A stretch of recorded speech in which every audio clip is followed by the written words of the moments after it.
সম্মানিত ভিউয়ার্স, অনেক সময় আপনারা জিজ্ঞেস করে থাকেন যে আমরা কলামের ল্যাপিং কোন জায়গায় দেব।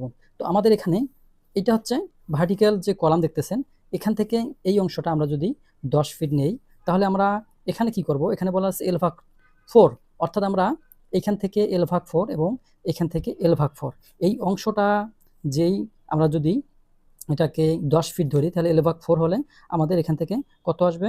2.5 ফিট। এখান থেকে 2.5 ফিট এবং উপর থেকে 2.5 ফিট, এই দুইটা অংশ বাদ দিয়ে আমরা মিডিল যে অংশ পাবো, অর্থাৎ 2.5 5 চলে গেলে এই মধ্যখানে যে 5 ফিট থাকবে, এই 5 ফিটের ভিতরে আমরা ল্যাপিংটা দেব।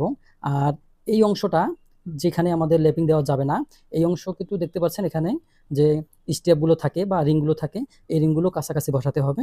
অনুরূপভাবে এই বিম থেকে যে এই অংশটা কাছাকাছি বসবে এবং মধ্যখানে যে স্টেপগুলো এখানে তুলনামূলক ফাঁকা ফাঁকা হবে। তো যাই হোক, আপনারা ক্লিয়ারভাবে বুঝে নেন যে আমাদের ফ্লোর এখানে যে বিম আছে, এই বিমের মধ্যবর্তী যদি 10 ফিট হয়, তাহলে আমরা এই মধ্যখানে 5 ফিট, এই 5 ফিট জায়গায় আমরা ল্যাপিং দিতে পারবো।